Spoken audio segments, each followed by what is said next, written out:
저는 신앙생활을 한 40여 년이 넘은 73세 늙은 이호입니다.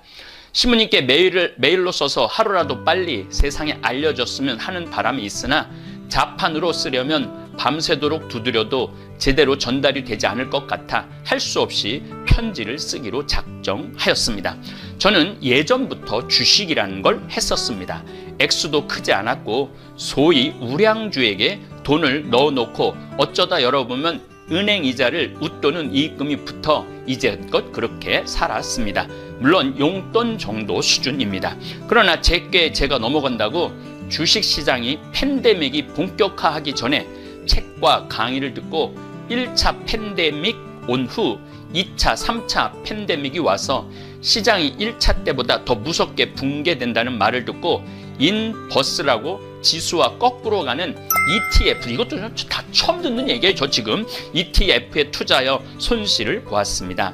그런데 주식시장은 1차 팬데믹 이후 쉼 없이 오르기만 하는 겁니다. 그래서 이건 할 수 없는 거구나 하고 정리를 하고 어떤 조직에 들어가야지 내 개인의 판단으로 행동할 수 없다고 생각했습니다. 소위 그쪽에 관심을 두기만 하고 유튜브에 수십 개의 리빙방들이 뜹니다. 그러나 그 어느 곳에든 발을 딛는 순간 순식간에 어둠의 세력이 달려듭니다. 나는 당하지 않을 거야 자만하는 순간 당하게 됩니다. 탐욕과 교만에 빠진 순간을 그들은 호시탐탐 노리고 있다가 치고 들어온 것이지요. 참 글 잘 쓰셨어요.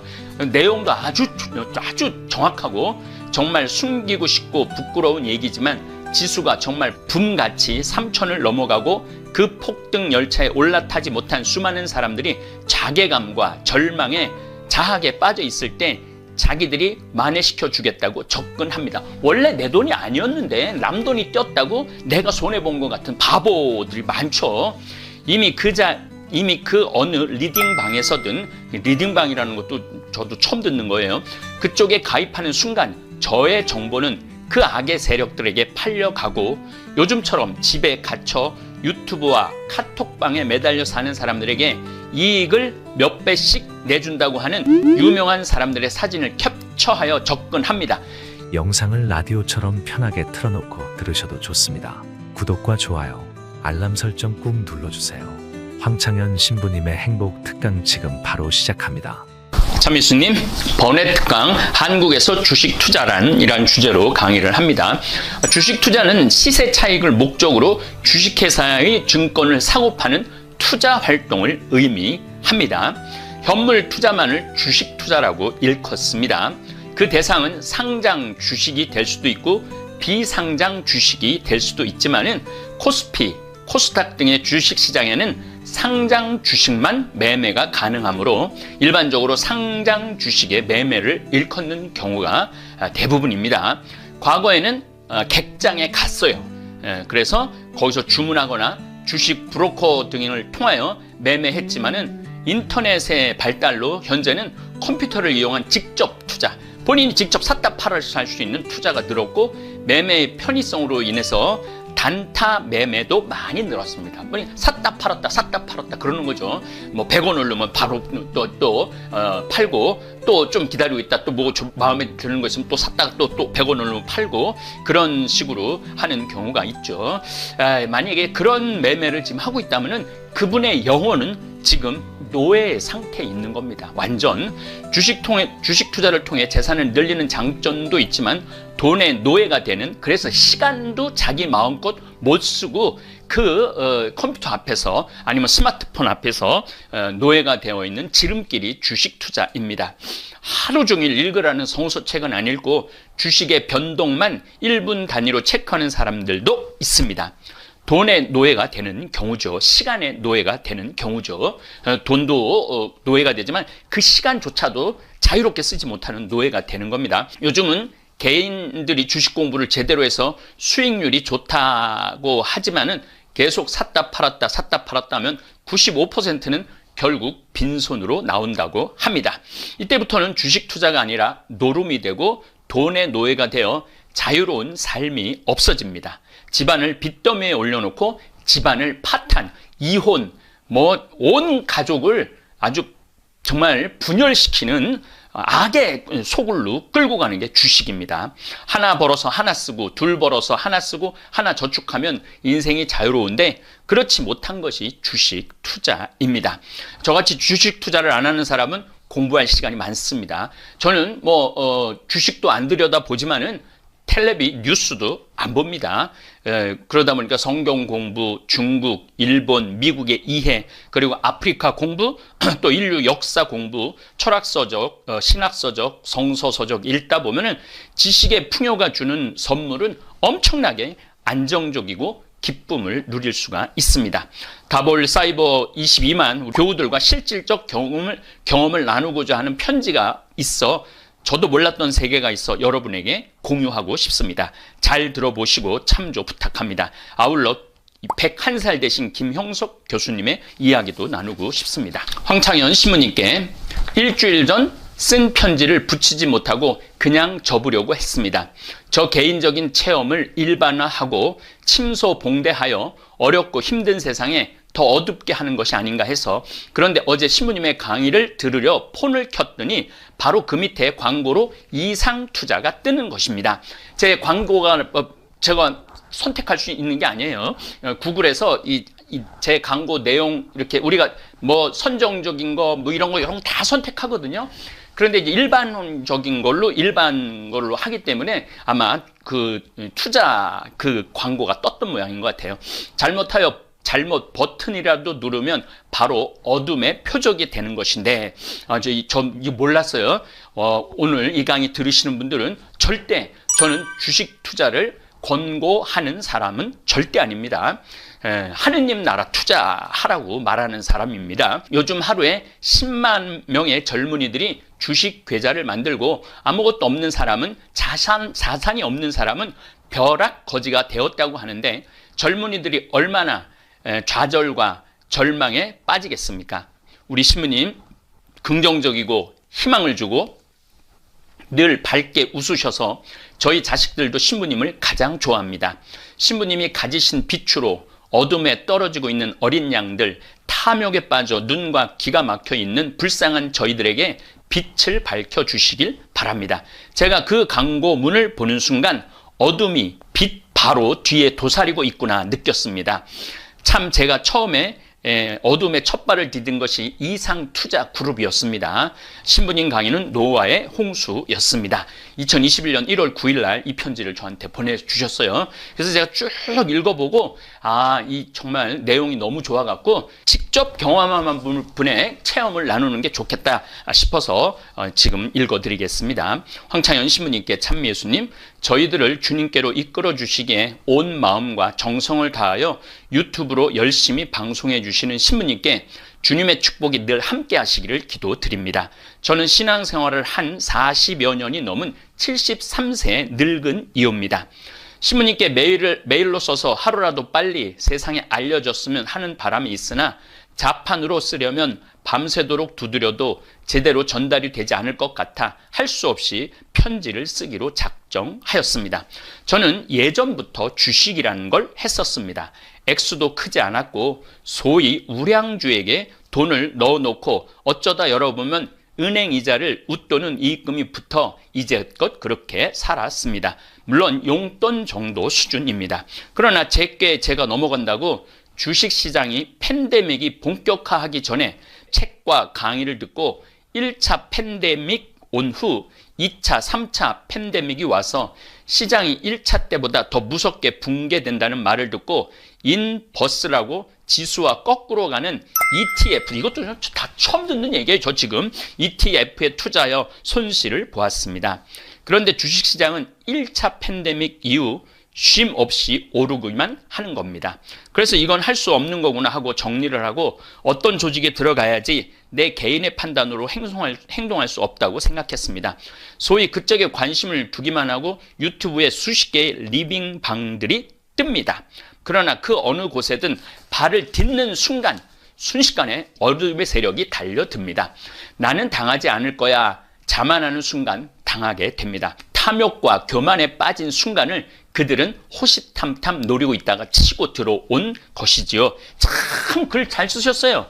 내용도 아주 정확하고 정말 숨기고 싶고 부끄러운 얘기지만 지수가 정말 붐같이 3,000을 넘어가고 그 폭등 열차에 올라타지 못한 수많은 사람들이 자괴감과 절망에 자학에 빠져 있을 때 자기들이 만회시켜 주겠다고 접근합니다. 원래 내 돈이 아니었는데 남 돈이 뛰었다고 내가 손해본 것 같은 바보들이 많죠. 이미 그 어느 리딩방에서든, 리딩방이라는 것도 저도 처음 듣는 거예요. 그쪽에 가입하는 순간 저의 정보는 그 악의 세력들에게 팔려가고 요즘처럼 집에 갇혀 유튜브와 카톡방에 매달려 사는 사람들에게 이익을 몇 배씩 내준다고 하는 유명한 사람들의 사진을 캡처하여 접근합니다. 여러분들 지금 경제 성장이 지금 1%, 2%밖에 안 되면은 2% 이상 수익을 주는 건 다 위험한 거고 사기입니다. 항상 그걸 기준으로 하라고 제가 늘 강의 때 말씀드렸죠. 저 역시 박한샘의 카톡으로 접근해 왔습니다. 저의 경우는 박한샘이라는 제가 도움을 받고 있는 사람의 가면을 쓰고 접근했으며 존이라고 하는 유명한 사람의 가면을 쓰고 접근하는 등 좀 더 치밀하고 각자에게 맞추어 미리 알고서 공작을 시작합니다. 한번 사기쳐 먹겠다고 마음 먹으면은 끝도 없이 사기칠 수 있는 거죠. 주식 매매 해갖곤 푼돈밖에 못 버니 자신에게 투자하라고. 이게 사기의 시작이죠. 그러면 2, 3배 불려주겠다고. 세상에 이런 데는 없어요. 2, 3배 불려주는 데는 없습니다. 지금 아파트 값도 배로 뛰었다고 그러는데 그게 다 욕심이에요. 욕심. 고도의 보이스피싱 수법인데 보이스피싱이라고 고발도 못합니다. 투자라는 명목이므로 이 투자한 건데 사기당한 거니까 내가 책임져야 된다는 얘기죠. 이건 사기죄에 해당하는 것이죠. 1차, 2차, 3차에 걸려서 진행됩니다. 1차는 선물 옵션이라고, 그래서 돈을 넣으면 채팅방에 들어가라고 합니다. 그곳에는 수십 명의 마귀들이, 가로치고 마귀들이 이랬어요. 인간들이 나는 얼마를 얻었다고 파티를 열고 축제를 벌입니다. 거기 들어가면 막 자기네들이 댓글로 돈을 벌었다고 막 축제를 벌이는 거죠. 그러니까 나 혼자만 모르는 거죠. 그리고 3일 정도 지난 후 턴어라운드라는 가짜 앱을 들어가서 선물 옵션이라는 곳에 제가 넣은 돈의 2, 300가량의 돈을 보여줍니다. 그렇게 컴퓨터상 조작된 돈을 보여주고 걸려들었다고 판단하면 2차 작업에 들어갑니다. 두 번째는 주식에 직접 투자해 주겠다고 또 유혹합니다. 이미 늘어난 돈을 보고 눈과 귀가 멀은 저는 또 돈을 넣습니다. 그 얘기입니다. 3차 작업에는 엄청난 5배 이상의 늘어난 액수를 보여주며 이것은 세금을 안 낸 돈이니 세금을 내고 찾아가야 된다고 합니다. 예를 들어 1억 2천이 됐으니 세금이 4천이라고 합니다. 저는 3차까지 끌려 들어가진 않았지만 대부분의 사람들은 그 세 번째에서 돈을 끌어모을 수 있는 데까지 끌어모아 결국 파산에 이르고 심하면 자살에까지 이른답니다. 물론 경찰서에 가서 한 달에 조서를 쓰고 고발하고 오긴 왔지만 1년에 수백억, 수천억이 보이스피싱으로 그렇게 해서 빠져나간다고 하는 소리만 들었지 잡았다거나 돈을 돌려받았다는 소식은 한 번도 듣지 못하였습니다. 또 한 달 전쯤 나라에서 영세 자영업자에게 3천만 원까지 저리로 장기로 대출해 준다고 한 날, 그것도 수백 대 1로, 그것도 온라인 상으로만 신청하라던 날, 제가 늘 가던 미장원에 갔더니 그 원장이 죽을 상을 하고 손님 못 받았더군요. 왜냐고 하니까 집세를 못 내서 제2금융권에서 500만 원을 빌렸는데 그것을 오늘 중으로 갚지 않으면 3천만 원 대출도 못 받고 그 벌금은 2천만 원 물어야 된다고 해서 제가 선뜻 그 자리에서 돈을 빌려주었지만 그때도 천우신조로 그 계좌에 돈을 넣기 직전 대환 대출이라는 그것은 100% 보이스피싱이라고 연결된 지인이 알려주어 그때는 화를 면했습니다. 야, 이렇게 인생을 아슬아슬하게 사는 사람들이 많으네요. 이렇게 아주 영세하고 없는 자들로부터 시작하여 노인들의 노후 자금, 어렵게 힘들게 모은 돈 또 대출받아 어렵게 다시 시작하는 이들, 한번 무너지고 다시 일어서려고 하는 사람들을 그들의 먹잇감으로 노립니다. 턴어라운드, 행복, 성공이라는 가짜 앱으로 유혹하여 그나마 있는 모든 것을 빼앗아 갑니다. 갑니다. 우리 다볼사이버 교우들은 지난 1월 10일부터 1월 22일까지 잠비아에 빵 보내주겠다고 12일 만에 1억 200만 원을 모아서 보내주셨습니다. 그게 제가 보기에는 인생의 제대로 된 투자예요. 후회하지 않는 투자고, 우리 김종용 신부님께서 이제 다음 주에 이제 들어가시면은 그 프로그램을 만들어서 아이들 정글에서 하루 종일 아무것도 안 하고 있거든요. 그러면 이제 오전에 한 2시간 정도 수업, 10시부터 12시까지 수업하고, 수업받은 아이들은 빵을 나눠준다고, 그런 계획을 이제 그건 이제 다 동영상으로 보여주실 겁니다. 아마 우리 다볼사이버 교우들은 그 장면을 보고 굉장히 행복, 그 다음에 자긍심이 생길 거라고 생각을 합니다. 이렇게 주식 투자했고 돈 날리면은 이 상실감이 굉장하죠. 수십억, 수백억을 가진 사람들은 각 금융회사에서 따로 자산 관리라는 것을 받아 안전하게 그들의 부를 키워주죠. 최소한 3억 이상, 5억 이상 예치해야 특별 관리를 받게 되고 10억 이상은 되어야 VIP 대접을 받죠. 물론 그에 상응하는 수수료를 냅니다만, 그러니 어둠의 세력들의 타깃이 되는 사람들은 사회적 약자들입니다. 저의 치부를 이렇게 샅샅이 공개하는 것은 서울 아파트값이 2년 전에 비해 딱 2배가 올랐습니다. 주식시장은 작년 3월에 1800에서 오늘 3100을 넘었습니다. 세상이 이렇게 돌아가니 사람들이 미치지 않겠습니까? 그러나 그건 다 있는 사람들의 얘기인데, 저 자신을 포함해서 대부분 사람들, 특히 젊은이들, 그 마지막 부의 열차에 타보려고 영혼까지 빚을 낸다 합니다. 그것이 나락으로 떨어지는 죽음의 열차인데, 신부님, 영성은, 신앙은 생명입니다만 이 세상에 발을 딛고 사는 한 돈도 피할 수 없는 악이며 결코 인간인 이상 오욕에서 자유롭지 못한 죄인입니다만, 길 잃은 불쌍한 양들이 피눈물을 흘리며 삶과 생명을 포기하지 않도록 꼭 신부님의 강의에서 거짓의 아비에게 속지 말라고 깨우쳐 주십시오. 한동안 저는 성모님의 도우심으로 독사의 아가리 앞까지 갔다가 되살아왔다고 생각합니다. 거대한 악의 실체에 맞닥뜨렸다니, 그들의 먹잇감이 되었다니 생각하니 무섭고 두려워서 밥도 못 먹고 잠도 못 자고 심장이 떨려서 약간 돌아버린 것 같았습니다. 아주 글도 잘 쓰세요. 70살이 넘으셨다 그러는데, 근데 제가 이제 우리 직원들한테 타이프로 쳐달라고 부탁을 했습니다.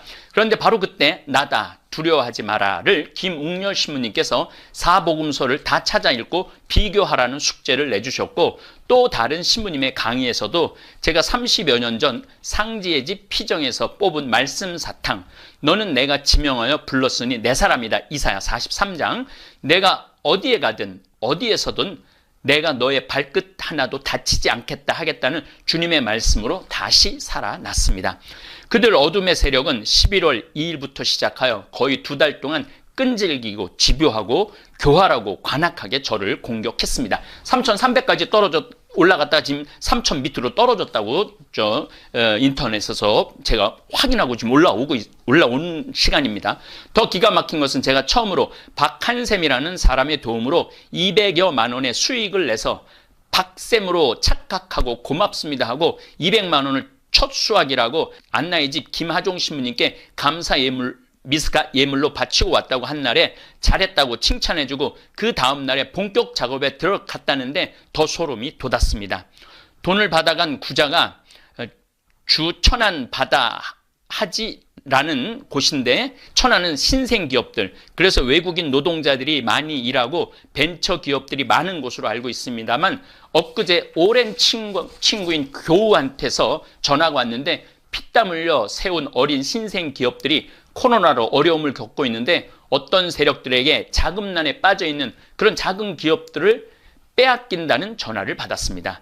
그 집은 자금들을 모아 2차, 3차로 악의 세력을 확장해가고 우리의 영혼들의 악이, 분노, 절망, 파멸로 몰아가는 것이 아닌지요. 신부님, 양들의 영혼을 지켜주십시오. 주님의 빛이 우리 황창현 신부님께 늘 함께하기를 기도드립니다 하고, 이렇게 제가 이름은 안 부르겠습니다. 워낙 내용이 너무너무 좋은 내용이라 여러분들 쓸데없는 데다가 시간 해갖고 매 순간 카톡 카톡으로 주식이 얼마 올라갔나 그냥 밥 먹다가도 확인하고 누워서 일어나서도 확인하고 자다가도 일어나서 확인하고 그게 노예예요, 노예. 그러니까 그 귀한 시간을 그렇게 버리지 말라는 겁니다. 다볼사이버 찬양, 성당, 미사, 강의, 노래 이것만 해도 여러분들이 충분히 풍요롭게 살 수 있습니다. 김영석 교수님, 이 김영석 교수님이 제 아련한 기억으로 제 논문지도 교수했던 기억, 제가 그때 신학생 때 부제 때 했던 거라. 근데 그분인 것 같아요. 100년 살아보니 알겠다. 절대 행복할 수 없는 두 부류. 이제 이 백성호라는 기자가 이걸 했는데 아주 너무너무 재밌는 내용이라 여러분들 읽어드리겠습니다. 김형석 연세대 철학과 명예교수는 올해 102살이 되었습니다. 다들 100세 시대라지만 지금 100세를 넘긴 사람은 그리 많지 않습니다. 그래서 다소 조심스러웠습니다. 코로나 시국에다가 연세가 있으셔서 혹시라도 싶어 인터뷰 자리가 걱정되더군요. 이달 초 커피숍에서 만난 김 교수는 의외로 의연했습니다. 뭐랄까요, 1세기를 송두리째 관통한 사람의 굵직한 시선이 느껴졌습니다. 삶에 대한 깊은 관조와 함께 말입니다. 지난 인터뷰에서 이 시대의 진보와 보수를 다루었습니다. 이번에는 그에게 행복이란 두 글자를 물었습니다. 모든 이의 삶에서 화두가 되는 키워드이니까요. 100년 넘게 살아봤더니 다른 게 행복이 아니더라. 바로 이게 행복이더라. 그런 식의 답을 기대하면서 말합니다. 다들 찾습니다. 행복 어떻게 하면 찾을 수 있습니까? 이제 김용석 교수님 얘기해요. 지금껏 살아보니 알겠더군요. 아무리 행복해지고 싶어도 행복해지기 힘든 사람들이 있습니다. 행복하고 싶은데 행복해질 수 없는 사람들, 그들이 누구입니까? 크게 보면 두 부류입니다. 우선 정신적 가치를 모르는 사람입니다. 굉장히 중요한 말씀을 하셨어요. 여러분들, 예수님이 진리가 너희를 자유롭게 하리라. 나는 길이요 진리요 생명이다 라고 말한 예수님 말씀, 진리가 너희를 자유롭게 하리라. 그러니까 진리를 아는 사람은 굉장한 자유를 누립니다. 그 얘기를 하시는 거죠. 왜냐하면 물질적 가치가 행복을 가져다 주진 않으니까요. 가령 복권에 당첨된 사람이 있어요. 그 사람이 과연 행복하게 살까요? 그렇지 않습니다. 정신적 가치를 모르는 사람이 많은 물건을 가지게 되면 오히려 불행해지고 말더군요.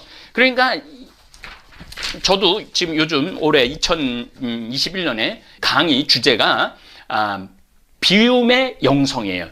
비울 때 자유를 얻고 비울 때 하느님께서는 소중한 걸로 채워주는 겁니다. 내가 주머니에 막 주식도 채우고 집값도 채우려고 이렇게 막 채우려고 하는 사람 영혼을 보면요, 결코 그런 분들 자유롭지 못합니다. 돈이나 권력 혹은 명예를 쫓는 사람도 많습니다. 그들은 거기서 행복을 찾습니다. 솔직히 거기서 행복을 찾기는 어렵습니다. 이 김영석 교수님입니다. 왜 그럴까요? 거기에는 만족이 없습니다. 돈과 권력욕, 명예욕은 기본적으로 소유욕입니다. 그건 가지면 가질수록 더 목이 마릅니다.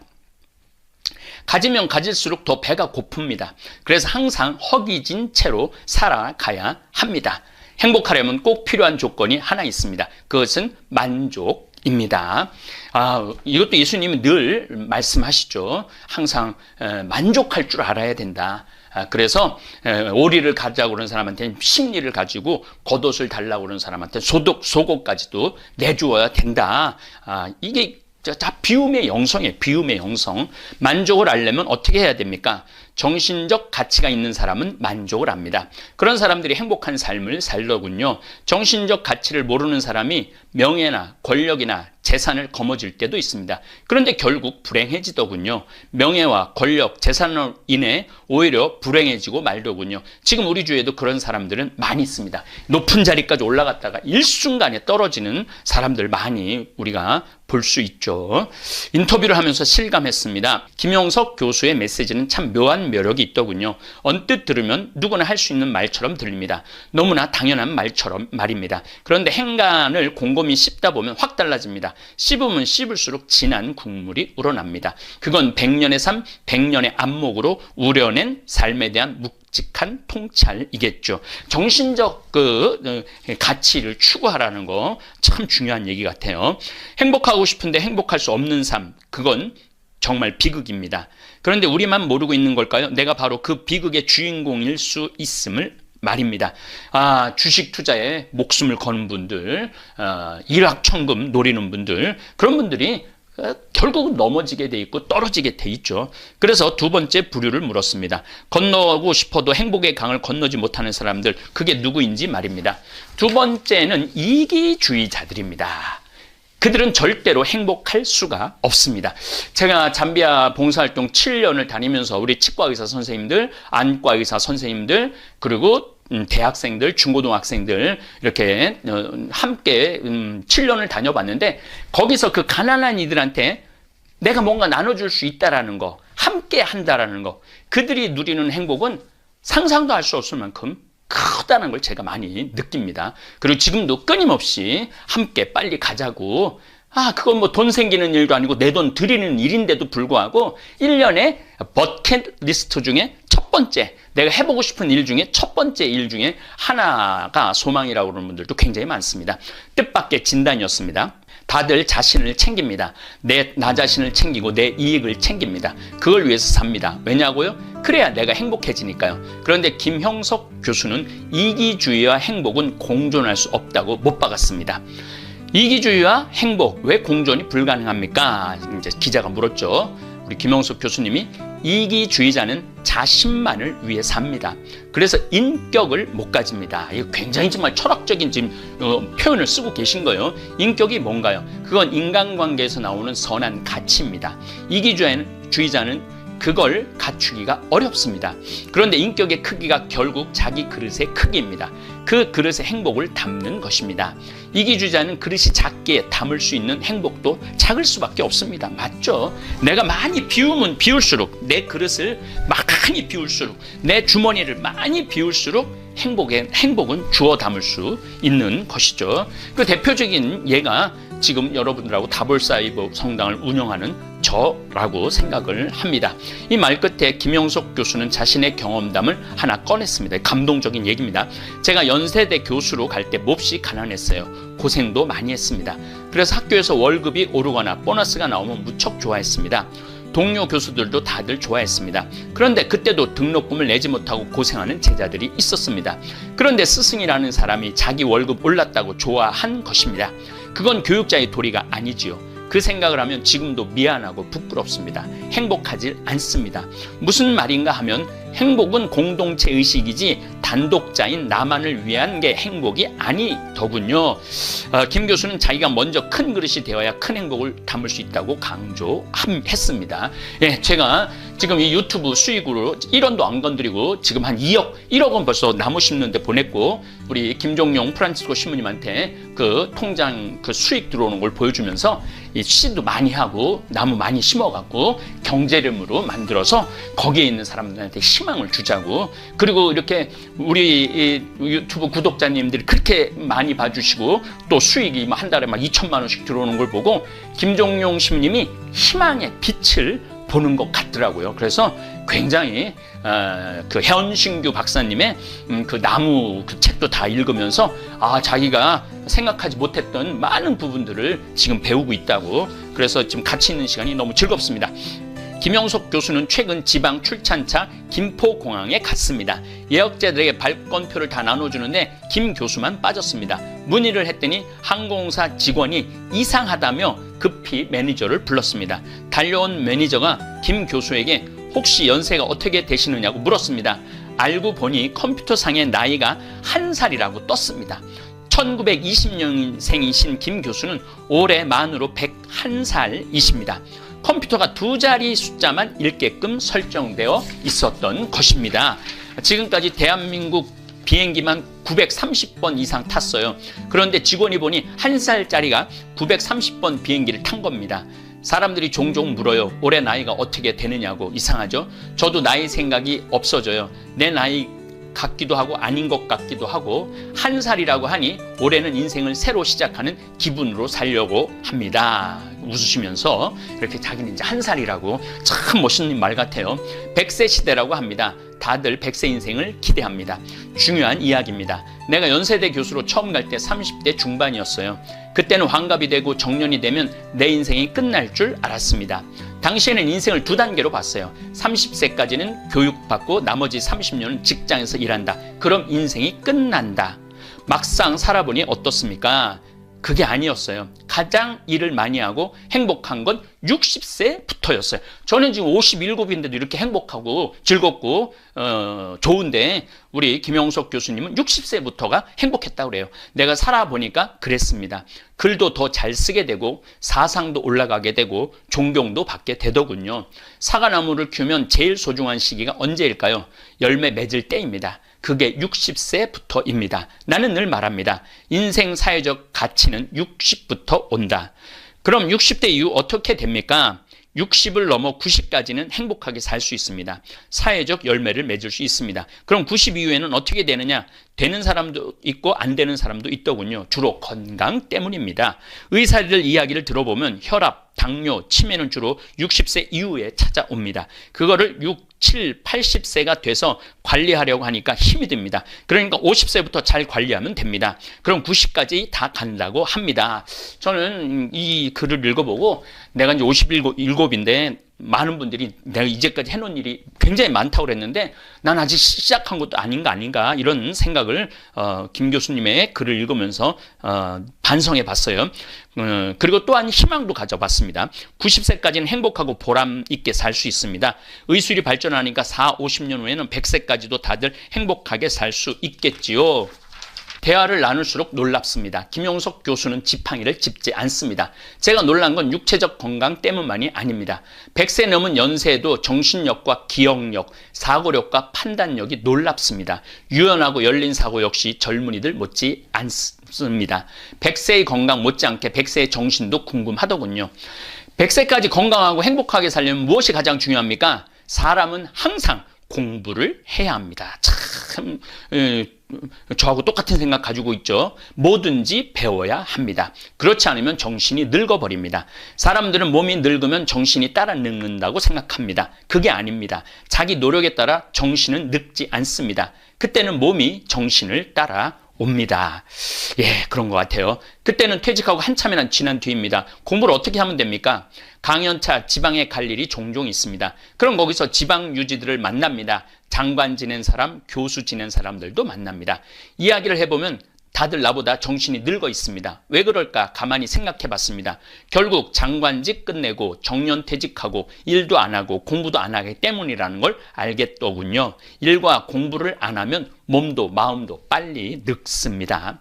일과 공부는 구체적으로 어떻게 합니까? 꼭 직업을 말하는 게 아닙니다. 요즘 우리 직원들, 우리 김영복 리카르도 신부님한테 캘리그라프 글씨 쓰는 거 퇴근하고 하는데 한 2시간씩 그 공부를 하는데 너무 좋아하더라고요. 그림 그리는 공부도 하는데 직원이 한 6, 7이 행복하게 하는 모습을 보면서 역시 공부가 우리한테 행복을 가져다 주는구나 이런 생각을 합니다. 공부가 따로 있나요? 독서하는 거죠. 취미 활동하는 거고요. 취미도 일 가운데 하나입니다. 100년을 살아보니 알겠더군요. 일하는 사람이 건강하고 노는 사람은 건강하지 못합니다.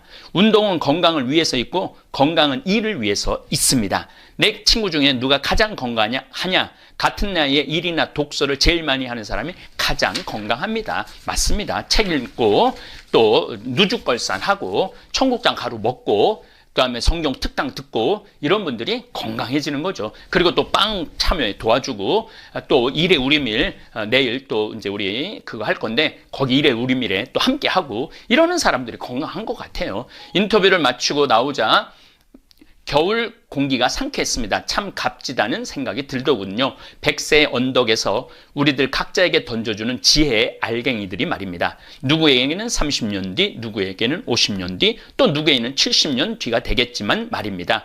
결국 모두에게 오게 될 그 언덕에서 미리 서볼 기회를 주고 있으니까요. 백성호 종교 전문 기자님이 인터뷰를 했고 사진은 김성용 기자가 사진을 찍어서 이렇게 좋은 글들이 올라왔어요. 여러분 이렇게 좋은 글들을 읽는 습관도 굉장히 중요합니다. 그냥 막 나쁜 글들, 욕하는 글들 막 이런 글들보다는 이렇게 아름다운 글들 또 이렇게 우리 자매님이 이렇게 주식 투자의 위험성을 우리 내 채널에 들어가고 그런 유혹에 빠지지 말라고 좋은 글도 주셔갖고 오늘 이렇게 번외 특강은 제가 그냥 묻어서 이렇게 여러분들하고 좋은 시간 준비해봤습니다. 예, 감사합니다. 오늘 여러분과 함께 나눌 주제는 인간의 심리 깊숙이 자리 잡고 있는 거짓말과 그것이 발전하여 보이스피싱과 같은 사기, 범죄로 이어지는 현상들입니다. 거짓말은 단순히 사람을 속이는 행위로만 끝나는 것이 아니라 때로는 복잡한 심리적 기제와 사회적 구조 속에서 범죄로 발전할 수 있습니다. 오늘 우리는 거짓말의 본질을 탐구하고 그 과정에서 범죄로까지 이어지는 경로를 파헤쳐 보려고 합니다. 여러분은 혹시 어떤 이유로 사람들이 거짓말을 한다고 생각하시나요? 사람들은 왜 때때로 진실을 감추고 다른 사람을 속이려고 할까요? 혹시 우리가 일상 속에서 무심코 하는 작은 거짓말들이 어떤 큰 결과를 가져올 수 있을지 생각해 보신 적 있나요? 거짓말의 기본적인 정의는 진실을 말하지 않거나 사실과 다르게 이야기하는 행위입니다. 하지만 거짓말이 꼭 나쁜 것만은 아니죠. 때로는 사회적 관계를 유지하기 위한 선의의 거짓말도 있습니다. 예를 들어 친구의 옷차림이 별로라고 생각해도 그 친구의 기분을 상하게 하고 싶지 않아서 괜찮아 보인다고 말하는 것이 대표적인 예죠.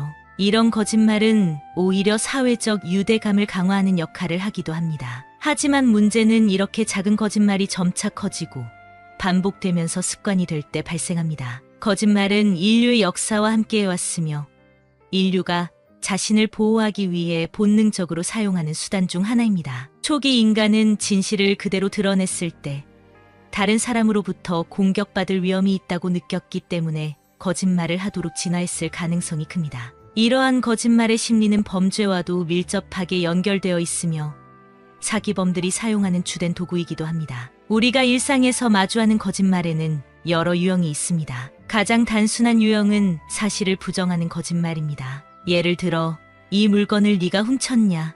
라는 질문에 사실은 훔쳤음에도 불구하고 아니오라고 대답하는 것이죠. 이러한 거짓말은 대부분의 사람들이 가장 먼저 떠올리는 전형적인 형태입니다. 그러나 거짓말은 이보다 더 복잡하고 정교하게 이루어집니다. 많은 경우 사실과 거짓이 혼합된 형태로 나타나며 우리는 이를 혼합형 거짓말이라고 부를 수 있습니다. 이 유형의 거짓말은 상대방에게 진실처럼 들리도록 실제 사실을 기반으로 하여 그 안에 중요한 거짓을 섞어 놓습니다. 이러한 혼합형 거짓말은 단순한 부정의 거짓말보다 상대방을 혼란스럽게 만들고 진실을 파악하기 어렵게 만듭니다. 예를 들어 나는 그 물건을 훔친 적이 없어 라고 단정적으로 말하는 대신 그 물건을 훔칠 사람이 나라고 생각해요?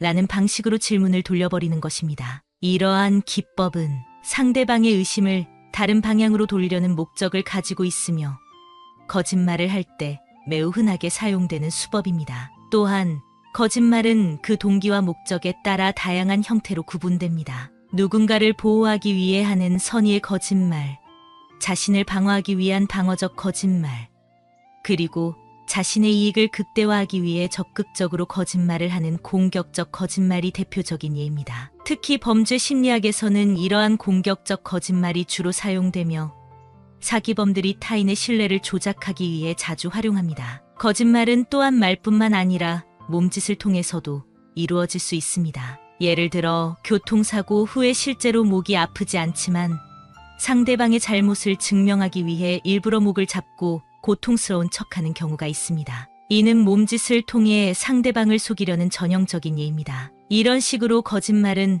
우리가 생각하는 것보다 훨씬 더 다양한 방식으로 이루어질 수 있으며 그 영향력 또한 큽니다. 거짓말을 할 때 느끼는 감정도 다양합니다. 일반적으로 사람들은 거짓말을 할 때 세 가지 주요 감정을 느낍니다. 첫째는 두려움입니다. 거짓말이 들통날까봐 걱정하고 그 결과로 인해 자신이 어떤 처벌을 받게 될지에 대한 불안감을 느끼게 됩니다. 두 번째는 죄책감입니다. 사람들은 대개 거짓말을 하면 안 된다고 배우기 때문에 거짓말을 하게 될 경우 심리적인 갈등을 겪게 됩니다. 마지막으로는 우월감입니다. 거짓말이 성공하고 상대방이 속았을 때 사람들은 일종의 심리적 쾌감을 느끼며 자신이 상대방보다 뛰어나다고 생각하게 됩니다. 이러한 우월감은 특히 사기범들에게서 자주 나타납니다. 사기범들은 자신의 거짓말로 인해 피해자가 속았을 때 느끼는 쾌감을 즐기며 이러한 감정이 거짓말을 지속하게 만듭니다.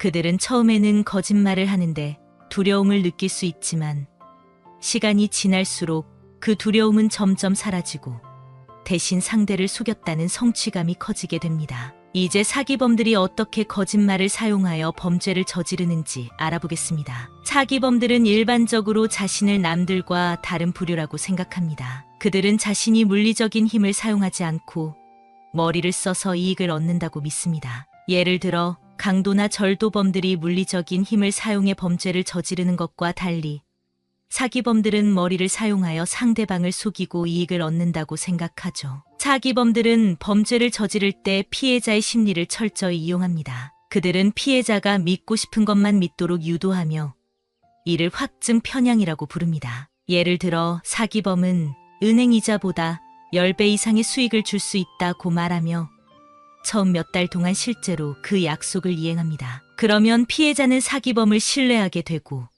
더 많은 돈을 투자하게 됩니다. 그리고 사기범은 이 신뢰를 바탕으로 점점 더 많은 사람들에게 사기를 치게 됩니다. 사기범들은 또한 피해자의 두려움을 자극하여 자신에게 의존하게 만듭니다. 종교 사기의 경우 사기범은 굿을 하지 않으면 당신의 자식이 잘못될 것이다 라고 말하여 피해자의 두려움을 조작합니다. 피해자는 이 말을 듣고 자신의 자식을 보호하기 위해 굿을 하게 되고 결국 사기범의 소나기에 빠지게 되는 것이죠. 사기범들이 사용하는 거짓말의 패턴은 처음에는 단순할지 모르지만 점차 시간이 지나면서 그들의 거짓말은 더욱 정교해지고 복잡해집니다. 초반에 피해자들은 사기범의 거짓말에 대해 약간의 의심을 가질 수 있습니다. 그러나 사기범은 피해자가 신뢰할 수 있도록 여러 가지 거짓된 증거를 제시합니다. 예를 들어 투자 사기에서 사기범은 피해자에게 먼저 소액의 이익을 제공하여 그들이 더 많은 돈을 투자하게 만듭니다. 그런 다음 일정 시간이 지나면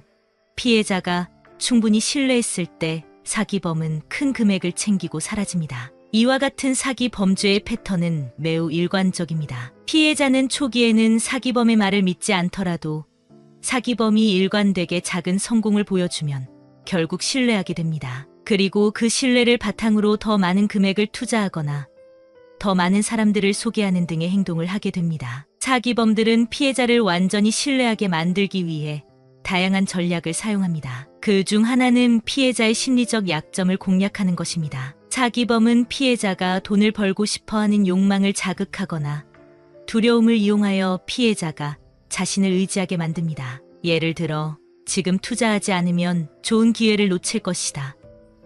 또는 이것을 하지 않으면 당신에게 큰 불행이 닥칠 것이다 라는 식의 말로 피해자의 심리를 압박합니다. 사기범들은 또한 피해자에게 심리적 확신을 심어주기 위해 다양한 증거를 만들어냅니다. 예를 들어 초기 몇 달 동안은 약속한 이자율대로 이익을 지급하며 피해자를 안심시키고 피해자가 더 많은 사람들을 사기 범죄에 끌어들이도록 유도합니다. 사기범이 최종적으로 목표를 달성하고 피해자에게서 더 이상 얻을 것이 없다고 판단되면 그때 모든 것을 정리하고 사라집니다. 이는 전형적인 피라미드 사기의 패턴으로 초기 소액 투자자들에게 이익을 지급하며 새로운 투자자를 끌어들이는 방식입니다. 사기범들은 일반적으로 자신들이 도덕적으로 남들과는 다르다고 생각합니다. 그들은 자신을 지능형 범죄자로 여기며 물리적인 힘을 사용하는 범죄자들과는 다른 부류라고 여깁니다. 예를 들어 강도나 절도범들이 물리적인 힘을 사용해 피해자를 위협하고 범죄를 저지르는 것과 달리 사기범들은 상대방을 속이고 이익을 얻는 데서 우월감을 느낍니다. 이들은 자신이 더 높은 지능을 바탕으로 더 나은 방법으로 돈을 벌고 있다고 생각하며 이런 심리적 우월감이 사기를 반복하게 만드는 중요한 동기가 됩니다. 또한 사기범들은 자신이 저지르는 범죄를 합리화하는 경향이 있습니다. 예를 들어 그들은 자신이 단지 피해자들에게 기회를 주고 있다고 생각하거나 피해자가 스스로 선택한 결과라고 생각하는 등 도덕적 왜곡을 통해 죄책감을 덜어냅니다. 피해자는 결국 자신의 욕심 때문에 사기를 당한 것이니 내 잘못이 아니다라는 생각을 가지게 되는 것이죠. 이러한 심리적 왜곡은 사기범이 거짓말을 할 때 느끼는 죄책감을 줄여주며 더 많은 사기를 치도록 만들게 됩니다. 사기범은 피해자를 단순히 타깃으로 여기며 그들에게 진정한 피해를 입힌다는 사실을 제대로 인식하지 못하거나 무시하는 경향이 있습니다. 결국 이들은 자신의 범죄 행위를 정당한 비즈니스라고 여기며 자신이 특별한 능력을 가지고 있고 그 능력을 사용해 남들보다 더 나은 삶을 살고 있다는 생각에 사로잡힙니다. 이런 심리 상태는 사기범이 거짓말을 반복하고 더 큰 범죄로 나아가게 만드는 중요한 요인입니다. 거짓말과 사기 범죄는 단순히 개인 간의 문제가 아닙니다. 이는 사회 전체에 큰 영향을 미칠 수 있는 심각한 문제입니다. 거짓말은 사회적 신뢰를 무너뜨리고 사람들 간의 관계를 파괴하며 사회적 혼란을 초래할 수 있습니다. 특히 사기 범죄는 피해자에게 심각한 경제적 손실을 안겨주며 때로는 그들의 삶 자체를 완전히 파괴하기도 합니다. 예를 들어 한 사람이 사기 범죄에 빠져 큰 경제적 피해를 입게 되면 그 사람은 이후 다른 사람들과의 신뢰 관계를 유지하는 데 어려움을 겪게 됩니다. 그들은 자신이 한번 속았다는 사실 때문에 다른 사람들을 쉽게 믿지 못하게 되고 이는 그들의 사회적 관계를 악화시킵니다. 이러한 신뢰의 붕괴는 개인의 문제를 넘어 사회 전반에 퍼질 수 있으며 사회 전체의 윤리적 기준을 약화시키는 결과를 초래합니다. 특히 대규모 금융사기나 다단계 사기는 수많은 피해자들을 양산하며 사회 전체에 큰 경제적 손실을 안겨줍니다. 피해자들은 자신의 재산을 잃는 것뿐만 아니라 때로는 주변 사람들과의 관계도 잃게 됩니다. 사기범들은 피해자의 신뢰를 악용하여 그들의 재산을 갈취하고 결국 사회 전반의 신뢰를 무너뜨리는 결과를 초래합니다. 사기범들이 자주 사용하는 또 다른 전략은 피해자의 불안감을 자극하는 것입니다. 인간은 원시 시대부터 미래에 대한 불안감을 가지고 있었습니다. 이러한 불확실성은 종교 사기와 같은 유형의 범죄에서 자주 악용됩니다. 종교 사기범들은 피해자의 불안을 자극하여 자신에게 의존하도록 만들고 그들이 신뢰할 수 있는 존재로 포장됩니다. 예를 들어 종교 사기범은 굿을 하지 않으면 가족에게 불행이 닥칠 것이다 라는 식으로 피해자를 협박합니다. 피해자는 자신의 가족을 보호하기 위해 큰 돈을 지불하고 그 결과 종교 사기범의 말에 더욱 의존하게 됩니다. 이 과정에서 피해자는 점점 더 큰 경제적 손실을 입게 되며 사기범의 말에 완전히 세뇌되어 그들의 지시에 따르게 됩니다. 종교 사기의 특징은 매우 장기적이라는 점입니다. 사기범들은 피해자를 단기간에 속이는 것이 아니라 오랜 시간에 걸쳐 그들을 조종합니다. 피해자는 점점 더 사기범에게 의존하게 되고 결국 그들의 삶 전체가 사기범의 손아귀에 들어가게 됩니다. 이러한 장기적인 종교 사기는 피해자에게 경제적인 손실뿐만 아니라 심리적, 정신적으로도 큰 타격을 줍니다. 종교 사기에서 중요한 것은 피해자가 사기범의 거짓말을 스스로 믿게 만드는 과정입니다. 피해자는 처음에는 불신을 가질 수 있지만 종교 사기범은 매우 체계적이고 정교한 전략을 통해 피해자의 신뢰를 구축합니다. 그들은 피해자가 어려움에 처했을 때, 불안을 느낄 때 그 빈틈을 공략합니다. 특히 피해자가 심리적으로 매우 취약한 상태일 때 사기범은 그들에게 접근하여 미래에 대한 불안을 자극합니다. 종교 사기에서 종교적 의식이나 굿 같은 것들은 단순한 상징적 행위가 아닙니다. 피해자들은 그 의식을 통해 자신이 더 나은 미래를 기대하게 되고 그 기대를 충족하기 위해 점점 더 많은 돈을 지불하게 됩니다. 예를 들어 이번에 굿을 하지 않으면 자녀가 큰 사고를 당할 것이다 라는 협박은 피해자의 두려움을 극대화합니다. 그리고 이러한 두려움에 기초한 행동은 합리적인 판단력을 마비시키고 사기범의 조작에 완전히 종속되게 만듭니다. 이러한 종교 사기는 단기간에 끝나는 것이 아니라 수년 혹은 수십 년 동안 지속되기도 합니다. 피해자는 자신이 사기를 당하고 있다는 사실을 인식하지 못한 채 점점 더 깊이 빠져들게 됩니다. 그리고 나중에는 자신이 사기를 당했다는 사실을 깨닫기 어려워지며 오히려 그 상황에서 벗어나는 것을 두려워하게 됩니다. 사기범들은 피해자의 심리를 철저히 파악하고 그들의 약점을 활용하여 자신에게 의존하게 만듭니다. 피해자는 사기범의 말을 전적으로 신뢰하게 되며 자신이 속고 있다는 사실을 전혀 깨닫지 못합니다. 사기범은 피해자가 신뢰할 만한 증거들을 계속해서 만들어내며 그 증거들이 거짓이라는 사실을 숨기기 위해 끊임없이 새로운 거짓말을 합니다. 피해자가 스스로 의심을 가지지 않도록 사기범들은 매우 체계적으로 행동합니다. 예를 들어 피해자가 의심을 가지기 시작하면 사기범은 그들의 의심을 덮기 위한 새로운 이야기나 사건을 만들어냅니다. 이런 식으로 사기범은 피해자가 자신에게 의존하도록 점점 더 깊이 빠지게 만듭니다. 특히 피해자가 경제적으로나 심리적으로 약한 상태일 때 사기범은 더 쉽게 접근할 수 있습니다. 사기범들은 피해자가 어떤 상황에서 약해질지, 그리고 그 약점을 어떻게 공략할지를 정확히 알고 있습니다. 예를 들어 사업이 실패하거나 가정에서 어려움을 겪는 사람들은 사기범의 표적이 되기 쉽습니다. 그들은 사기범이 제공하는 기적적인 해결책을 믿고 싶어하며 그로 인해 더 쉽게 속아 넘어가게 됩니다. 이 과정에서 피해자는 점차적으로 자신의 판단력을 상실하고 사기범의 말만을 믿게 됩니다. 사기범은 피해자가 다른 사람들과의 관계를 끊고 자신에게만 의존하도록 만드는 전략을 사용하기도 합니다. 피해자가 외부의 도움을 받지 못하도록 고립시키는 것이죠. 이런 심리적 조종은 사기범이 피해자를 완전히 통제할 수 있도록 만듭니다. 거짓말은 개인의 심리에 큰 영향을 미칩니다. 사기를 당한 피해자는 자신이 속았다는 사실을 깨달았을 때 큰 충격을 받습니다. 특히 사기범에게 신뢰를 가졌던 피해자는 그 신뢰가 배신당했다는 사실에 더 큰 상처를 입게 됩니다. 이러한 경험은 피해자가 이후 다른 사람들과의 관계에서도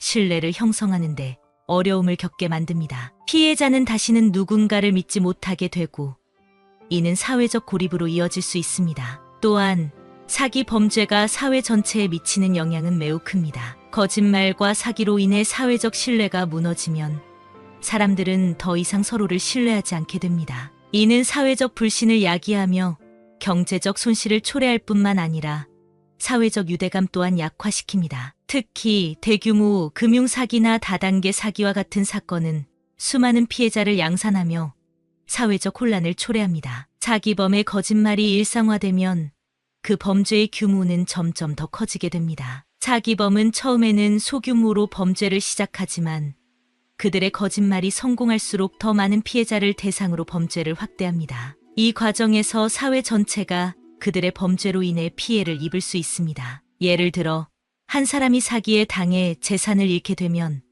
그 사람만의 문제가 아니라 그와 연결된 가족, 친구, 동료들도 경제적, 심리적으로 타격을 입게 됩니다. 거짓말은 처음에는 작은 것에서 시작되지만 시간이 지날수록 점점 더 큰 범죄로 진화할 수 있습니다. 사기범들이 처음부터 큰 범죄를 저지르지 않는 이유는 그들이 거짓말을 통해 상대방의 신뢰를 얻어야 하기 때문입니다. 처음에는 단순한 거짓말로 시작하지만 그들이 점점 더 많은 사람들에게 신뢰를 얻을수록 그들의 범죄는 더욱 복잡해지고 규모도 커지게 됩니다. 예를 들어 사기범은 처음에는 소규모의 금액을 목표로 하지만 시간이 지나면서 더 큰 금액을 노리게 됩니다. 이는 그들이 거짓말을 통해 점차적으로 자신감을 얻고 더 큰 이익을 추구하게 되는 자연스러운 과정입니다.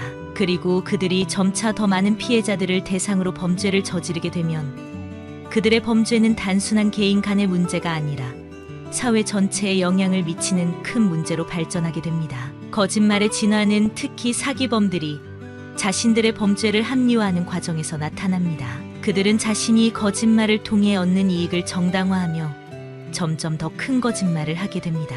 처음에는 단순한 속임수로 시작하지만 시간이 지나면서 그들은 자신의 행동을 도덕적으로 왜곡하여 범죄를 저지르는 데 죄책감을 느끼지 않게 됩니다. 이런 과정을 통해 그들은 더 큰 범죄를 저지르게 되며 피해자들에게 더 큰 피해를 안겨주게 됩니다.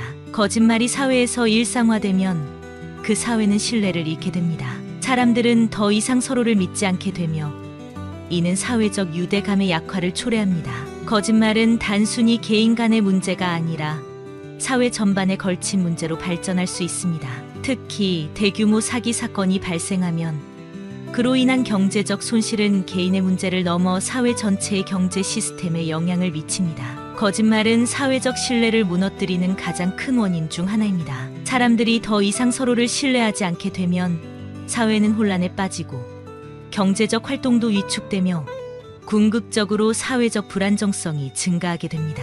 특히 금융사기와 같은 대규모 사기 사건이 발생하면 그 여파는 매우 크며 피해자들은 자신의 재산을 잃는 것뿐만 아니라 심리적으로도 큰 충격을 받게 됩니다.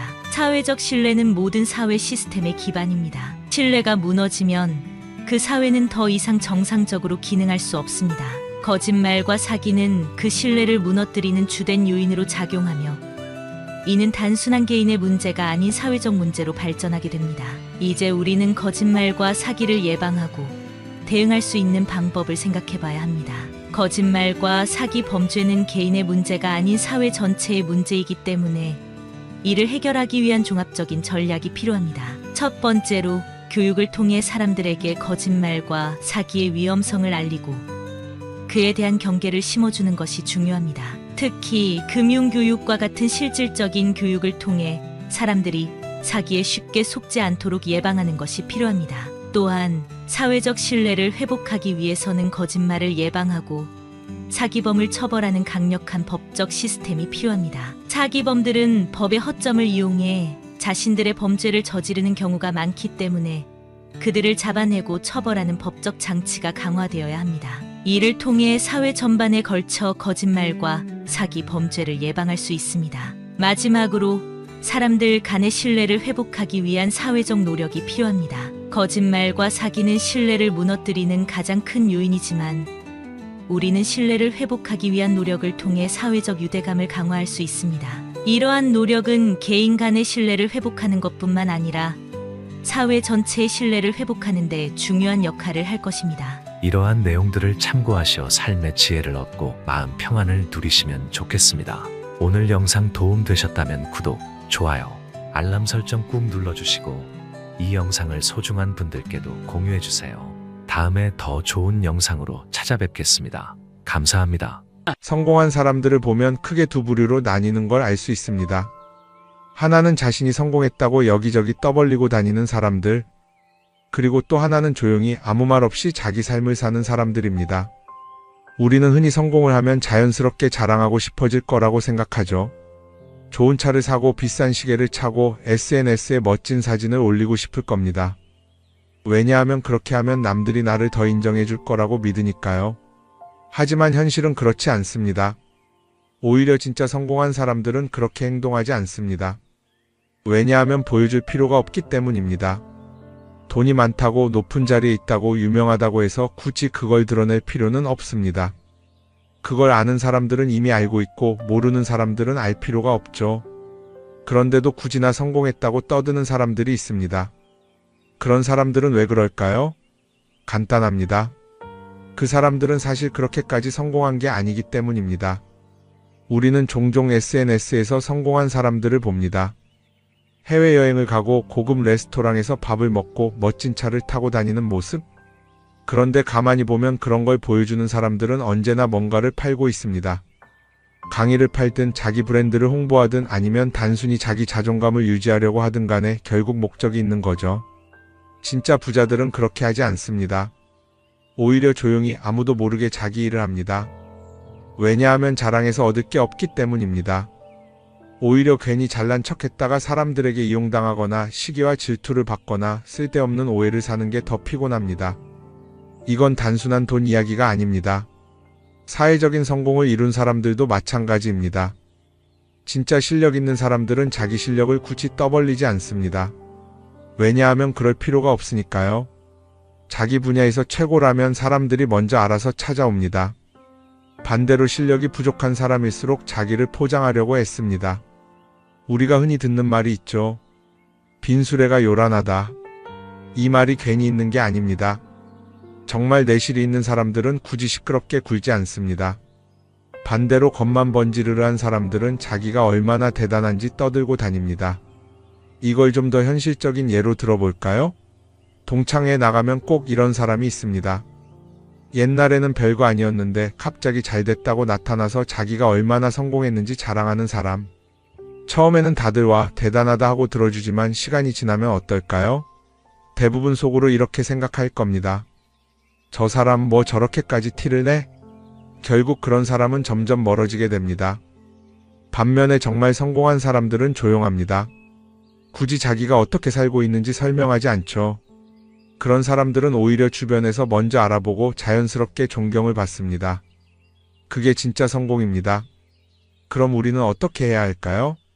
내가 뭔가를 이루었을 때 굳이 남들에게 알릴 필요가 있을까요? 물론 가까운 사람들에게 좋은 소식을 전하는 건 좋습니다. 하지만 굳이 모든 사람들에게 나 이렇게 잘 살고 있어요 하고 알릴 필요는 없습니다. 그런 행동은 결국 나에게 득이 되지 않습니다. 성공이라는 건 원래 조용한 겁니다. 내가 잘 되고 있으면 주변 사람들이 자연스럽게 알게 됩니다. 굳이 내가 말하지 않아도 내 행동과 태도에서 묻어나오게 되어 있습니다. 그러니 굳이 보여주려고 애쓰지 마세요. 오히려 그게 더 진짜 성공한 사람의 태도입니다. 사람은 사회적 동물이라고 하잖아요.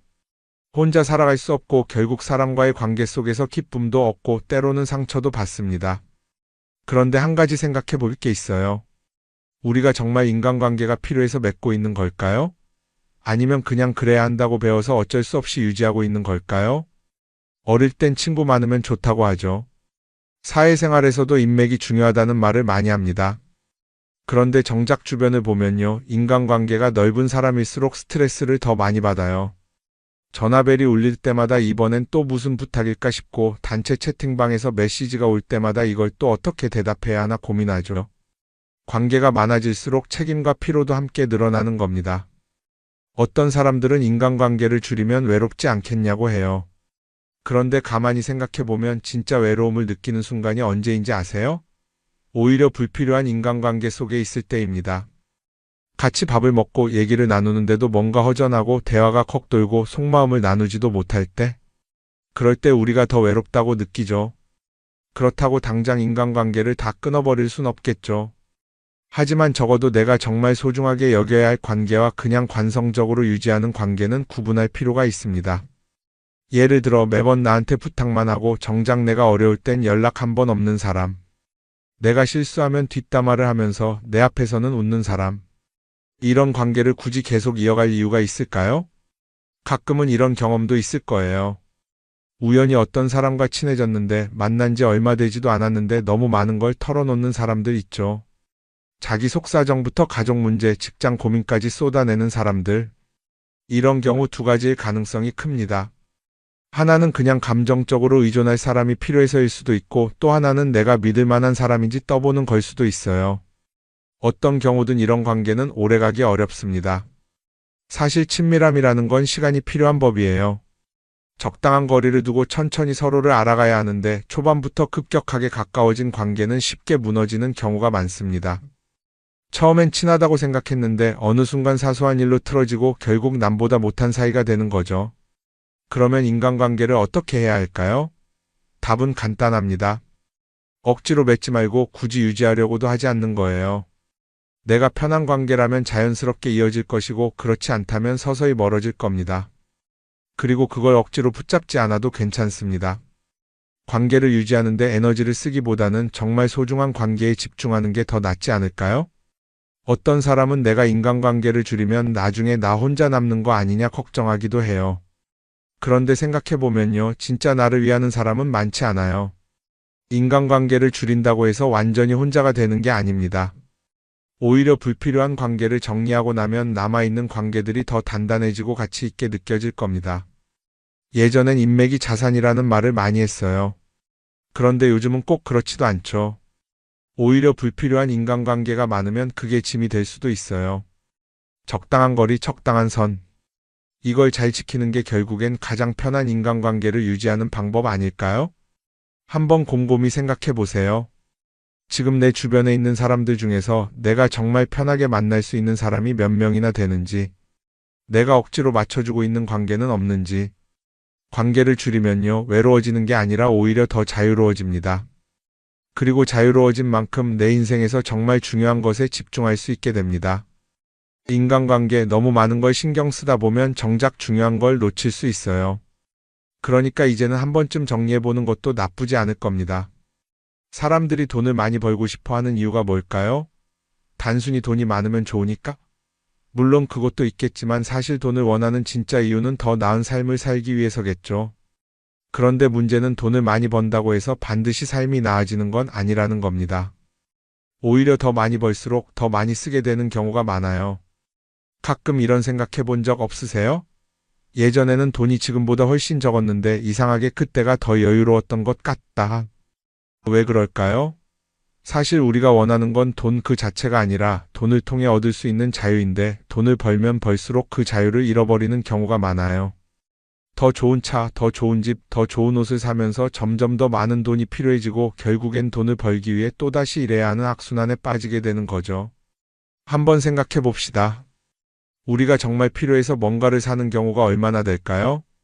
필요해서라기보다는 남들이 가지고 있으니까, 없어 보이기 싫으니까, 혹은 그냥 기분 전환을 위해서 소비하는 경우가 훨씬 많아요. 그리고 그런 소비를 할 때마다 스스로 이렇게 합리화를 하죠. 이 정도는 나를 위한 투자야. 그런데 가만히 보면 그 소비가 진짜 나를 위한 소비인지 아니면 그냥 사회가 만든 기준에 끌려가고 있는 건지 헷갈릴 때가 많습니다. 예를 들어 예전에는 스마트폰 하나면 충분했는데 이제는 스마트워치도 있어야 하고 무선 이어폰도 필요하고 태블릿도 있어야 할 것 같고 하나를 사면 또 다른 무언가가 필요해지는 시기예요. 사실 이건 우리가 그렇게 만들어진 겁니다. 광고도 그렇고 SNS도 그렇고 자꾸 우리에게 이렇게 말하죠. 이걸 사야 더 행복해질 수 있어요. 그런데 정작 그걸 사고 나면 어때요? 처음 며칠은 좋죠. 그런데 시간이 지나면 또 다른 걸 사고 싶어져요. 왜냐하면 물건이 우리를 오래 행복하게 만들어주지는 않거든요. 특히 요즘은 SNS가 이런 소비 심리를 더 부추기는 것 같아요. 예전에는 친구들끼리 만나서 나 새로 샀어 하고 자랑하는 게 전부였는데 이제는 SNS에 올리면서 전 세계 사람들에게 보여주잖아요. 그러다 보니까 남들도 다 뭔가를 사서 올리고 나도 따라해야 할 것 같은 기분이 드는 거예요. 그런데 중요한 건 그 사람들도 사실은 나와 똑같은 기분이라는 겁니다. 내가 남을 부러워하는 만큼 나도 누군가에게 부러움을 사려고 애쓰고 있는 거죠. 결국 끝없는 비교와 소비 속에서 진짜 중요한 걸 놓치게 되는 겁니다. 한번 이렇게 생각해보면 어떨까요? 만약 내가 지금부터 딱 1년 동안 불필요한 소비를 하지 않는다면 내 삶이 어떻게 변할까? 아마 처음에는 답답할 수도 있어요. 사고 싶었던 걸 참아야 하니까. 그런데 그걸 몇 번 참고 나면 어느 순간 깨닫게 될 겁니다. 내가 굳이 이걸 안 사도 괜찮네? 그렇게 불필요한 소비가 줄어들면 자연스럽게 돈이 쌓이겠죠. 그런데 돈이 쌓이는 것보다 더 중요한 게 있어요. 바로 마음의 여유가 생긴다는 겁니다. 돈을 쓰지 않는다고 해서 불행해지는 게 아니라 오히려 소비로부터 자유로워지면서 진짜 행복을 찾을 수 있어요. 물론 이걸 실천하는 게 쉽지는 않겠죠. 우리 주변에는 소비를 부추기는 것들이 너무 많으니까요. 하지만 적어도 이런 건 해볼 수 있습니다. 뭔가를 사고 싶을 때 한 번만 스스로에게 물어보는 거예요. 이게 정말 나한테 필요한 걸까? 아니면 그냥 순간적인 욕심일까? 만약 그 질문을 던졌을 때 5초 안에 당연히 필요하지 라는 답이 나오지 않는다면 사실 그건 없어도 되는 물건일 가능성이 큽니다. 정말 필요한 건 고민할 필요도 없이 바로 떠오르거든요. 그러니까 이제는 한 번쯤 생각해 봐야 할 것 같아요. 나는 지금 내가 원하는 삶을 살고 있는 걸까? 아니면 남들이 만든 기준에 맞추기 위해 내 시간을 팔고 있는 걸까? 소비를 줄인다는 건 단순히 돈을 아끼는 게 아닙니다. 그건 결국 내 삶의 선택권을 되찾는 일이거든요. 돈을 많이 버는 것도 중요하지만 더 중요한 건 그 돈을 어떻게 쓰느냐입니다. 그리고 때로는 아무것도 사지 않는 게 최고의 선택일 수도 있어요. 우리는 요즘 SNS 없이 사는 게 거의 불가능한 시대에 살고 있죠. 아침에 눈 뜨자마자 휴대폰을 확인하고 출근길에도 SNS를 보고 잠들기 전까지도 계속 들여다봅니다. 그러면서 남들이 어떻게 사는지 보고 나도 모르게 비교하게 되고 때로는 초조해지기도 하죠. SNS에 올라오는 사진들 한번 보세요. 맛집에서 멋진 음식을 먹고 해외여행을 다니고 좋은 옷을 입고 성공한 삶을 사는 사람들. 그런데 가만히 보면 이 사람들이 정말 행복해서 저런 사진을 올리는 걸까요? 아니면 그냥 행복해 보이고 싶은 걸까요? 실제로 SNS에 가장 많이 올라오는 사진이 뭔지 아세요? 남들이 부러워할 만한 순간들입니다. 집에서 편하게 쉬고 있는 모습이나 출근길에 지친 얼굴, 어제 먹다 남은 배달 음식 사진 같은 건 잘 안 올리죠. 대신 멋진 레스토랑, 명품 가방, 고급 호텔 같은 것들이 올라옵니다. 왜 그럴까요? 결국 SNS는 보여주기 위한 공간이기 때문입니다.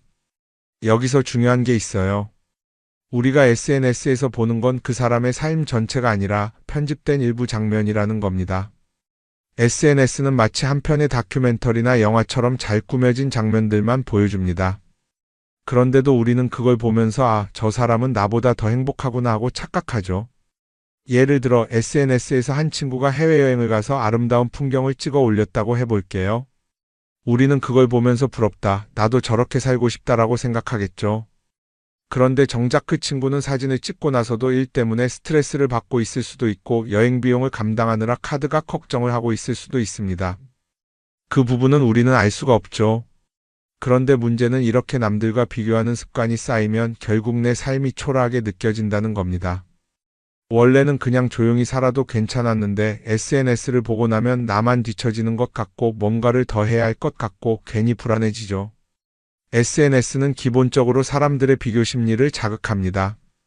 남들이 가진 걸 나도 갖고 싶게 만들고 남들이 하는 걸 나도 해야 할 것 같은 기분이 들게 만들죠. 그러다 보니 필요하지도 않은 걸 사게 되고 무리해서라도 화려한 곳에 가게 되고 남들에게 보여주기 위해 사는 삶을 살게 됩니다. 그럼 어떻게 해야 할까요? 사실 정답은 간단합니다. SNS에서 보이는 것들을 곧이곧대로 믿지 않는 것입니다. 그리고 더 중요한 건 남과 비교하는 걸 멈추는 것이에요. 어떤 사람이 비싼 차를 타고 다닌다고 해서 그 사람이 꼭 행복한 건 아닙니다. 좋은 차를 타고 다니지만 밤마다 사업 걱정에 잠 못 이루는 사람도 많아요. 반대로 대중교통을 이용하지만 마음 편하게 사는 사람도 있죠. 결국 행복은 보이는 것이 아니라 느끼는 것입니다. SNS를 덜 보면 덜 불행해진다는 연구 결과도 있어요. 하루 종일 남의 삶을 보면서 비교하는 시간을 줄이면 내 삶에 집중할 수 있는 시간이 많아지는 겁니다. SNS를 완전히 끊을 필요는 없지만 최소한 그 안에 있는 것들이 전부 진짜라고 생각하지 않는 태도는 필요합니다. 우리는 누구나 자신만의 속도로 살아가고 있어요. 남들은 남들대로 사는 거고 나는 나대로 살면 됩니다. SNS에서 남들의 화려한 모습을 볼 때마다 한 번쯤 이렇게 생각해 보세요. 이건 그 사람이 보여주고 싶은 삶일 뿐이다. 그러면 조금은 편해질 겁니다. 사람들은 다들 자기 인생을 살아간다고 생각하죠. 그런데 가만 보면 정말 자기 인생을 사는 사람이 얼마나 될까요? 많은 사람들이 사실은 남이 만들어 놓은 기준에 맞춰서 살고 있어요. 좋은 대학, 좋은 직장, 좋은 차, 좋은 집. 다들 이런 걸 목표로 삼지만 정작 내가 원하는 삶이 뭔지 깊이 생각해 본 적이 없는 경우가 많아요. 이건 어릴 때부터 교육받아온 방식과도 관련이 있어요. 우리는 어릴 때부터 이렇게 살아야 한다는 틀 안에서 자라죠. 공부 열심히 해서 좋은 성적을 받아야 하고 좋은 직장을 가져야 하고 결혼도 적당한 때에 해야 하고 마치 인생이 정해진 수순이라도 있는 것처럼요. 그러다 보니 나 스스로 정말 원하는 걸 고민하기보다는 그냥 남들이 정해놓은 목표를 따라가게 돼요. 그런데 이렇게 남의 기준에 맞춰서 살다 보면 어느 순간 공허함을 느끼게 됩니다. 이게 정말 내가 원했던 삶인가? 하는 의문이 들 때가 오죠. 어릴 땐 성적이 목표였고 사회에 나와서는 연봉이 목표였고 결혼하고 나서는 아이 교육이 목표였는데 그 목표를 이루고 나면 허무한 거예요. 계속 뭔가를 이루긴 했는데 정작 나는 어디에 있는지 모르겠는 거죠. 진짜 중요한 건 내가 원하는 게 뭔지를 아는 것이에요. 그런데 이게 쉽지 않죠. 오랫동안 남의 기준대로 살아왔기 때문에 막상 내가 정말 원하는 게 뭐지? 하고 물어보면 선뜻 대답하기 어려운 경우가 많아요. 하지만 이 질문을 하지 않으면 우리는 평생 남이 정한 기준 속에서 살게 됩니다. 그럼 어떻게 해야 할까요? 첫 번째로 필요한 건 내가 왜 이런 생각을 하게 됐는지 스스로 점검하는 거예요. 예를 들어 내가 비싼 차를 사고 싶다고 생각한다면 그게 정말 내 필요 때문인지 아니면 남들에게 잘 보이기 위해서인지 한번 따져봐야 해요. 만약 남들이 나를 어떻게 볼까 하는 게 더 중요하다면 그건 내 기준이 아니라 사회가 만들어 놓은 기준일 가능성이 큽니다.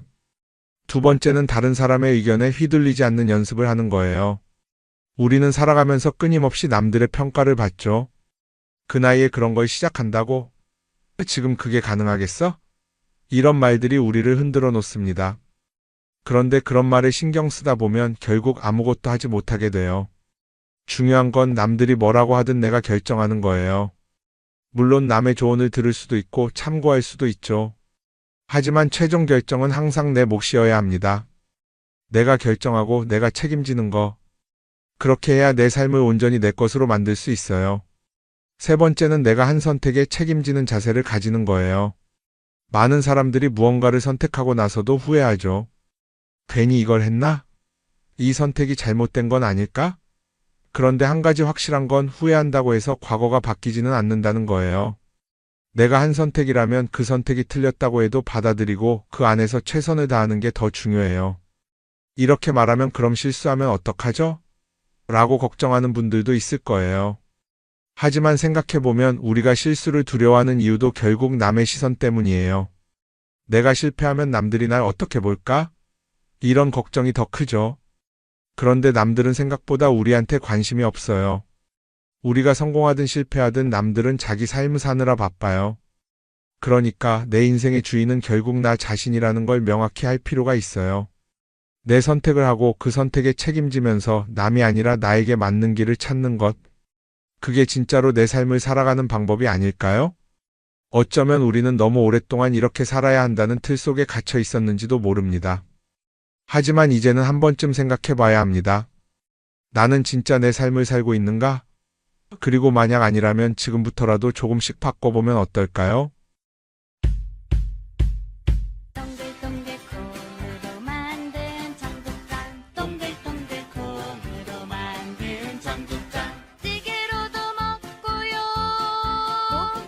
가루는 생수에도 타서 먹어요 우리 모두 건강을 챙겨봐요 생태맘 청국장 동글동글 콩으로 만든 청국장 동글동글 콩으로 만든 청국장 성필립 보생태마을 생태맘장터의 청국장 가루가 유명합니다. 구매하시면 인생 스케치 채널과는 무관하며 성필립 보생태마을의 국내외 비영리 활동에 도움이 됩니다.